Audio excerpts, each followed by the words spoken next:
It's 3 a.m. again. The world is asleep, the streets are empty, and silence presses against the walls like a living presence. You open your eyes not because you wanted to, but because something called you awake. A quiet pull, a strange awareness, that subtle sense that something unseen is watching from the edge of consciousness. It's not insomnia, it's initiation. At 3 a.m., the physical world loosens its grip. The noise of civilization fades, and what's left is the raw hum of existence, the unfiltered signal of the psyche. It's the hour when your mind can no longer hide behind distraction. The masks you wear in daylight dissolve, and the truth rises, naked and uninvited. This is the hour Jung called the meeting of the two worlds, when the conscious and the unconscious overlap, when the soul begins to whisper what the ego refused to hear. It's the time when the self, the deeper, timeless part of you, begins its quiet rebellion against the false identity you've built to survive the day. You wake at 3 a.m. because your spirit is trying to realign what the world has thrown off balance. You wake because the noise you suppress all day has become too loud to ignore. You wake because something inside you has finally had enough of pretending. You see, during the day, you're consumed by the illusion of movement, the emails, the schedules, the conversations, the scrolling, the performance of living. But at 3 a.m., the facade breaks. There is no audience left to convince. The ego is tired. The mind is defenseless. And in that stillness, what you truly are begins to speak. It's the same silence that ancient mystics entered through meditation and prayer. The same stillness monks spent lifetimes seeking in stone temples. But you, modern seeker, you stumble into it every night by accident, because your soul will not wait for convenience. The 3 a.m. hour is not punishment, it's visitation. It's your deeper intelligence knocking on the walls of your consciousness, saying, listen, you've drifted too far from yourself. And when you do listen, you start to realize that every anxiety that surfaces at that hour, every question, every regret, every ache isn't random. It's revelation. The mind replays what it cannot reconcile. The heart aches for what it truly values. The body trembles under the weight of what it's been forced to carry. This is not chaos. It's communication. You wake at 3 a.m. because truth doesn't sleep. The same truth you ignore during the day rises when darkness finally quiets everything else. And it demands your attention not as a tormentor, but as a teacher. Because 3 a.m. is not the time of despair, it's the time of clarity. If you have ever woken at this hour feeling the weight of existence not from a nightmare, but from awareness itself, you are standing at the threshold between who you were and who you must become. Jung once wrote, "There is no coming to consciousness without pain. That pain is what you feel when you awaken too early, not in the morning, but in your evolution." The 3 a.m. awakening is the psyche's version of a storm, violent, uncomfortable, but cleansing. It's life saying, you cannot keep living unconsciously. At 3 a.m., there are no filters left. The distractions are gone. And so you meet the mirror of your own mind, not the polished reflection you post to the world, but the one that reveals what you've hidden. This is where self-confrontation begins. The silence you feel is not emptiness, it's invitation. Your higher self is asking, will you listen now?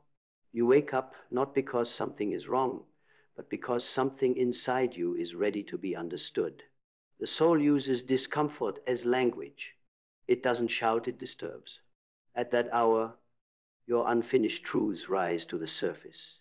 The decisions you've avoided, the emotions you've numbed, the potential you've denied, the pain you've justified, they gather at your bedside like ghosts, not to haunt, but to remind you you're not being punished, you're being awakened. Most people will roll over, reach for their phone, and drown that moment in light and distraction. but not you. You felt the pull too many times to keep ignoring it. You're being asked to stop running, to stop pretending, to finally sit with the silence and hear what it has been trying to tell you since the beginning. Because the truth is, the version of you that lives during the day, that smiles when broken, that conforms when lost, that performs instead of feels, cannot follow you into the night. At 3 a.m., the masks come off, and if you're brave enough to stay awake, you will meet the one behind them, all the self. That is the one who has been trying to reach you through sleeplessness, the one who whispers, "You are not what you think."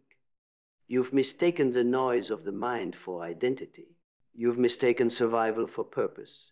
But at 3 a.m., all those illusions crumble, and you are left with what's real awareness itself. This is why the stillness feels heavy, because it carries eternity. You're touching something ancient, something infinite, something that doesn't need your job title, your reputation, your roles, or your fears. It just is. That's what you are waking to. Not insomnia, illumination. And yes, it's uncomfortable, because enlightenment always begins as discomfort. It shatters illusion before it grants peace. But if you stay with it, if you breathe, and listen, that same silence that once terrified you becomes your greatest teacher. You begin to realize that 3 a.m. isn't trying to break you. It's trying to rebuild you. It's teaching you to be still enough to hear what your own consciousness has been trying to say.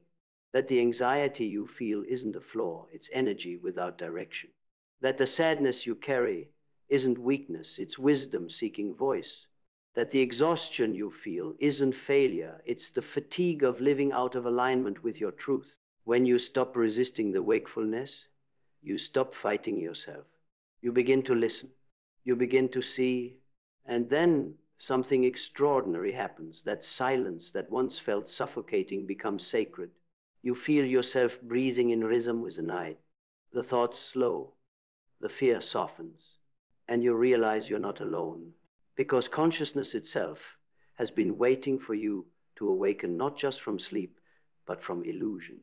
It's been trying to remind you that you were never lost, only distracted, that what you seek in the world has been quietly waiting within you. That's why the night calls your name. That's why 3 a.m. feels like being pulled from a dream within a dream. It's not a coincidence. It's a conversation. Your higher self has been speaking all along, and this is when you finally have the silence to hear it. So next time you wake at that hour, don't reach for the screen. Don't drown the message in light. Sit in the dark. Breathe. Listen, because the voice you'll hear isn't from the outside world. It's from the eternal one within, the one that knows exactly who you are, why you're here, and what it's time to remember. You don't wake up at 3 a.m. because you're restless. You wake because your soul is ready to rise. When you finally stop fearing that hour and begin to meet it with awareness, something within you shifts subtly at first, then profoundly. You start to notice that the darkness is not empty. It has texture, weight, intelligence. It feels alive, as though the air itself is conscious. That's because at that time, the veil between what you call your life and what lies beyond it thins. The psyche, the spirit, and the unseen world move closer. It's the same hour the mystics called the time of truth. In ancient traditions, they said the divine moved most clearly through silence, and silence was strongest before dawn. The hour of 3 a.m. wasn't cursed. It was sacred, the point where night begins to turn toward morning, when shadow begins to yield to light. You are not being pulled into fear. You are being invited into awareness before the world wakes again. That's why, in that stillness, memory surfaces. The mind replays old pain, old mistakes, old desires, not to punish you, but to purify you. The past rises because it wants release. The psyche is showing you what you have refused to integrate. Every regret that comes up is a fragment of you that has been waiting to be acknowledged. Every ache is a messenger. And if you can face it without judgment, you begin to reclaim lost energy. This is the deeper meaning of awakening, not enlightenment as escape, but integration as freedom. The light doesn't appear because the dark vanishes. It appears because you've learned to see through it. The darkness becomes transparent once you stop running from it. That's what the 3 a.m. Awakening is asking of you to stop fearing your depths, to finally enter them, and to find out that what you've called shadow is only unexpressed light. Because every emotion that rises in that hour, the guilt, the confusion, the loneliness, is sacred data. The unconscious speaks not through language, but through feeling. And the night is the one time you can hear it clearly. It's not trying to hurt you. It's trying to complete you. You start to understand that these wakeful moments are your spirit's way of reorganizing energy. The nervous system quiets, and suddenly your awareness expands beyond the borders of the physical. That's why intuition strikes so sharply at that hour. Ideas arrive fully formed. Insights that evade you during the day come like lightning through the dark. The soul uses stillness as its amplifier. If you learn to remain awake without resistance, you'll begin to notice that this time has rhythm. You'll sense that the night itself breathes, expanding and contracting with the pulse of the cosmos. You'll feel how life moves through everything, even what appears still. And in that realization, loneliness dissolves. You recognize that you were never alone. You were simply too busy to feel the connection that never left you. It's in that stillness that gratitude is born, not the forced gratitude of affirmations, but the effortless kind that rises when you realize that existence itself is the miracle. The fact that you can feel it all, that you can wake, that you can question, that's consciousness becoming aware of itself. You begin to see that 3 a.m. isn't an interruption of life. It is life in its purest, unfiltered form. From this perspective, the hour becomes a teacher of rhythm. It reminds you that everything has a cycle: expansion, contraction, silence, expression, darkness, light. It shows you that even awakening comes in waves. You are not meant to be on all the time. You are meant to ebb and flow, to rise and rest, to awaken and integrate. When you start respecting these cycles, balance returns. And in this balance, you start hearing something else, the soft undercurrent beneath the thoughts, a presence that doesn't speak in words, but in knowing. It's gentle, ancient, patient. You've been mistaking it for silence, but it's not empty, it's vast. This presence is what every spiritual tradition tried to name soul, self, consciousness, the divine. Call it what you wish, it doesn't need a name, it simply is. And when you connect with it, the fear of waking fades completely. Because what used to feel like anxiety, you now recognize as expansion. The body shakes when consciousness grows beyond its limits. The heart races when it's being asked to open wider. What you used to interpret as panic was the soul stretching its wings. You start to see your entire life through this lens. Every time you were brought to your knees, every heartbreak, every sleepless night, it was all initiation. It wasn't meant to break you. It was meant to wake you, to remind you that growth rarely happens in comfort, that silence is not absence, but presence in its purest form. And this understanding begins to seep into your days. You start carrying the stillness of the night into the noise of the morning. You no longer fear quiet moments because you've learned they are where truth lives. You don't chase distraction because you've made peace with solitude. You move slower, speak with intention, act from awareness. The 3 a.m. hour trained you for this. It showed you the architecture of your inner world. It taught you to meet discomfort with curiosity. It showed you how to turn chaos into clarity, how to turn sleeplessness into stillness, how to find God not in temples, not in scriptures, but in the space between your thoughts. Now, when you wake in the middle of the night, you no longer ask, why is this happening to me? You ask, what is life trying to show me right now? And in that single shift of question, everything changes. The anxiety turns to awareness. The fear turns to reverence. The noise turns to music. You are not being haunted by the night. You are being held by it.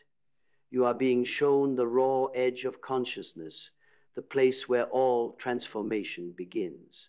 So when 3 a.m. comes again, and don't resist, don't run.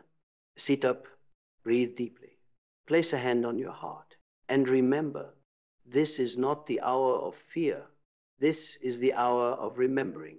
You are not waking up because something is wrong. You are waking up because something in you has finally become strong enough to see clearly in the dark. And once you see clearly in the dark, you begin to understand something the day will never teach you. The world is not your enemy, and your mind is not your master. Both are mirrors, reflecting only what you bring to them.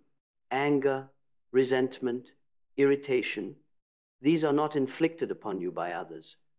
They are echoes of unclaimed parts of yourself, fragments of shadow energy that you refuse to integrate.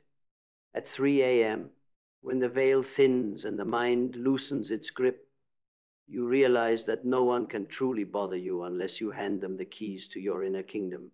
The provocations of the world, the slights, the judgments, the chaos, all of it is meaningless without your consent.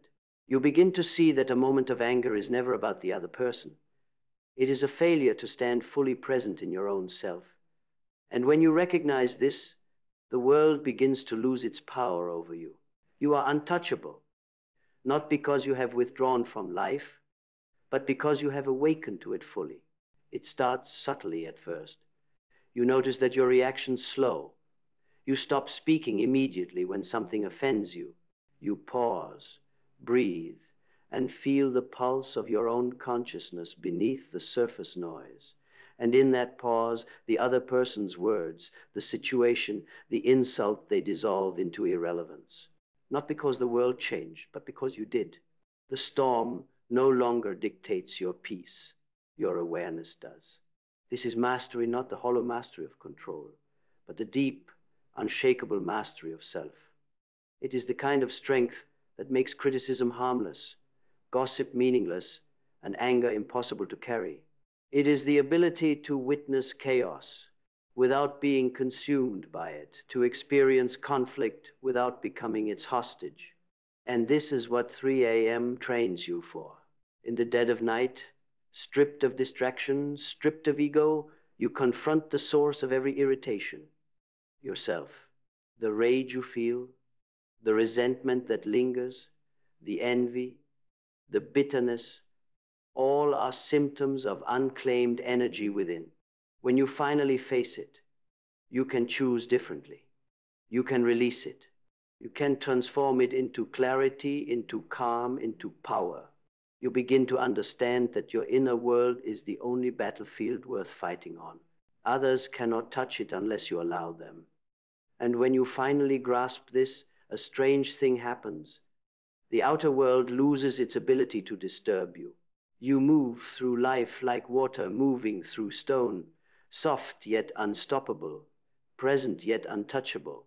You discover a sacred neutrality, a place inside where nothing can reach you unless you invite it. And in that place, you find freedom. Freedom from anger, freedom from irritation, freedom from the tyranny of the outside world dictating your inner state. No one can bother you because your attention is sovereign. Your mind is anchored. Your heart is spacious. You have become the observer of life, not its victim. And this is the secret the night teaches, the truth that only comes when you rise fully awake while the world sleeps. The power to remain unbothered is not a gift of circumstance. It is a practice, a discipline, a cultivation of the soul. The world may still try. People will still provoke. Chaos will still rage. But in you, there is an unbreakable sanctuary, a 3 a.m. awareness, a luminous center of consciousness that cannot be shaken. It is not pride. It is not arrogance. It is presence, pure, unshakable presence. And as you sit in that quiet darkness, breathing with the pulse of the universe, you realize that anger has no home here. Resentment cannot enter. Fear cannot linger. You are untouchable, invincible, whole. This is what it means to never get angry or bothered by anyone. Not because the world has changed, but because you have. The awakening at 3 a.m. was not merely a nocturnal disturbance, it was initiation into sovereignty, a rite of passage into the mastery of self. And so, when the world rages, when insults fly, when chaos swirls, you remain unmoved. You are anchored in your own truth. You have seen the raw edge of consciousness in the dark, and you have emerged free, because true strength is not loud. It does not lash out. It does not react. True strength is silent. True strength is the stillness of the night that knows itself. And now that stillness lives in you. And with that stillness living in you, the world begins to appear differently. The petty conflicts, the betrayals, the slights you once thought unbearable, they now feel like distant echoes, like the buzzing of a fly outside a closed window. You are no longer compelled to respond. You are no longer a leaf in the storm. You are the root, the mountain, the unshakable presence that nothing can move. You realize that anger was never a weapon against the world. It was a chain you carried within yourself. Every moment you let irritation rise, every time you allowed someone's words to pierce you, you handed them power over your own energy. And now that power is reclaimed. You hold it. You are its master. This mastery is not a cloak you put on during the day. It is not a technique or a trick. It is the inevitable consequence of seeing clearly, of waking to yourself in the darkness when the rest of the world sleeps. Because when you meet yourself fully at 3 a.m., when you face the unfiltered currents of your mind, you understand a truth the waking world cannot teach. Nothing outside you has authority over your inner state, unless you give it. You are no longer a reaction to circumstance. You are the observer, the orchestrator, the conscious presence in which life unfolds. Someone's insult might sting before, but now it glances off your awareness like water off stone. Someone's betrayal may have once shattered your equilibrium, but now it passes through the air like a shadow recognized, noted, and released. And in this state, you begin to act differently. Not aggressively, not defensively, but with precision, with calm, with power rooted in clarity. People mistake this for confidence, for fearlessness, for detachment. But you know the truth. It is neither. It is awareness.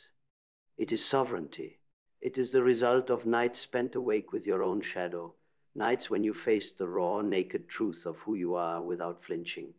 You realize that life itself has been testing you all along, through difficulty, through betrayal, through moments that made your blood boil.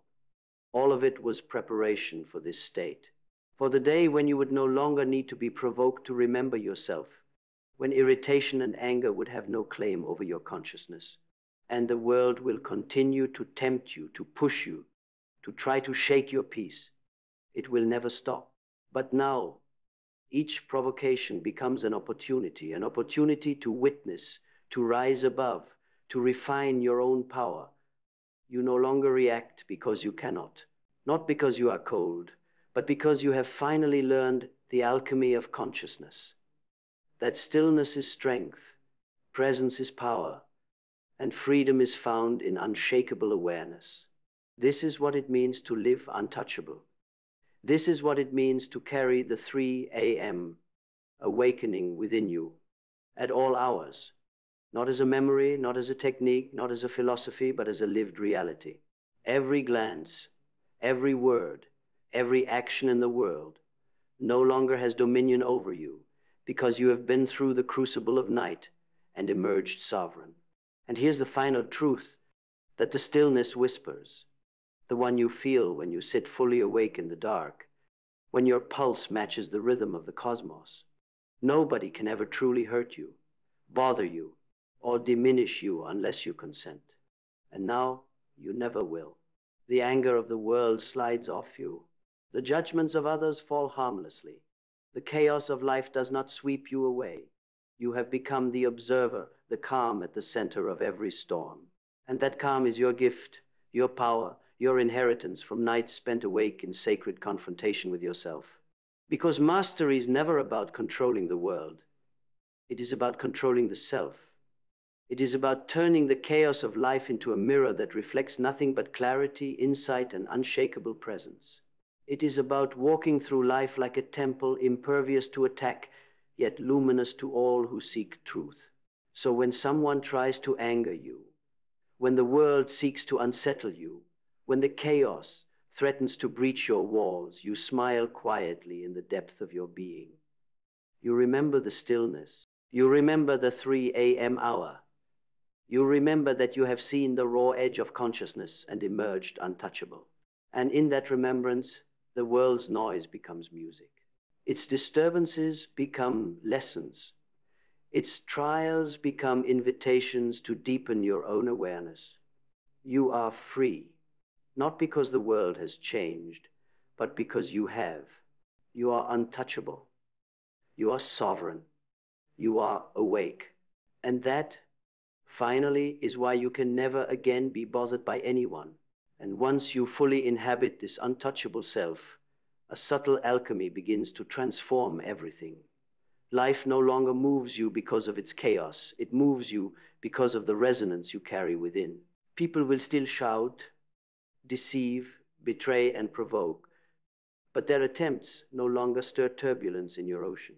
You have become the depth beneath the waves, the still water that mirrors the sky while the storm rages above. You start to see the world differently. The insults, the provocations, the petty dramas that once felt like threats are now nothing more than signals, indicators of what is unclaimed in others, reflections of their own shadows. And in this seeing, you respond differently. You do not react. You do not escalate. You do not surrender your inner calm. You act only from clarity, from a grounded place that cannot be manipulated. This is the secret that 3 a.m. teaches. That your inner state is sovereign territory. That no one, not a boss, a partner, a friend, a stranger, can breach it unless you invite them in. That anger, irritation, and frustration are never external. They are messages from within, calling you to recognize and integrate the parts of yourself you have ignored. You realize that the world's provocations were never obstacles. They were mirrors. And when you stop projecting onto others, when you stop giving life to every slight, every offense, every jab, you stop feeding the very chaos you once feared. You become the calm in the center of the hurricane, and nothing can shake you. And then something extraordinary happens. You begin to radiate this peace outward. People notice it, even if they cannot name it. They sense that you are no longer a vessel for reaction, no longer a conduit for anger. They feel it in your presence, that quiet, unmovable energy that does not need to dominate or prove itself. And in this, you realize another truth. Your calm does not isolate you. It magnetizes clarity, wisdom, and depth. You also begin to notice subtle shifts in yourself. Your mind becomes sharper, more discerning. Your decisions emerge from insight, not impulse. Your relationships transform, not because others change, but because you respond differently. You no longer allow your inner peace to be compromised. And the astonishing thing is, life itself begins to respect this. Doors that once slammed now open. Conflicts that once escalated now dissolve. And you understand why. The world always conforms to the interior state it encounters.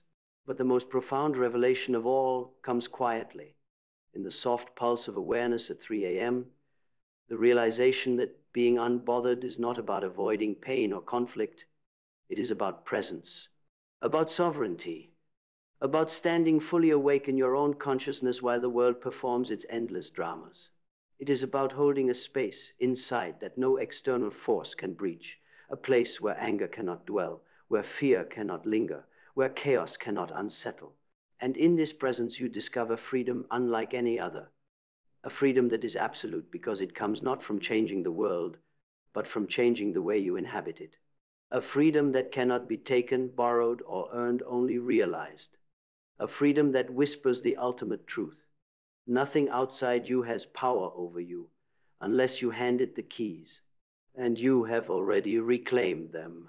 So, when the world attempts to provoke, when injustice irritates, when betrayal stings, when chaos erupts, you breathe, you witness, you release, and you remain silent, strong, whole, untouchable, sovereign. Because mastery, true mastery, begins not with victory over others, but with victory over yourself. And that victory is born in the quiet, sacred hours when the world sleeps and your consciousness awakens. That is why you can never again be angry. That is why you can never again be bothered. You have seen the darkness. You have faced your shadow. You have risen in awareness. And in this rising, nothing in the world can ever disturb the sanctuary you have built inside yourself. The world rages. The world shouts. The world demands. But you remain untouched, unshaken, awake. This is the power of 3 a.m. This is the power of presence. This is the power of the self fully awakened. And now you carry it with you into every hour, every conversation, every thought, not as a shield, not as armor, not as ego, but as truth, as calm, as unbreakable awareness. You are free, you are sovereign, you are untouchable, and no one and nothing will ever disturb that again. And so, in the stillness of the night, you finally understand. The world can no longer shake you because you have found your anchor, not in circumstance, not in others, but in the eternal presence of yourself. Every insult, every slight, every chaos that once threatened to consume you now glides past like wind over water. You are the water. You are the depth. You are the calm beneath every storm. You have learned what the night has always known, that peace is not given, it is claimed, that freedom is not granted, it is realized, that power is not taken from others, it is awakened from within. And in that awakening, you carry with you the greatest truth of all, that no one can ever bother you again, because you have met yourself fully, faced the raw edges of your consciousness, and emerged sovereign. You have become the witness, the observer, the still point in the center of existence, untouchable, unshakable, whole. So when the world rages, when shadows rise, when chaos calls, you do not flinch, you do not react, you do not surrender, you breathe, you witness, you remain. Because now you know the power to never be angry, to never be bothered, has always been inside you. And having seen it, having claimed it, having embodied it, you will never return to fear, to rage, to reaction again. You are awake, fully awake. And in that awakening, everything changes.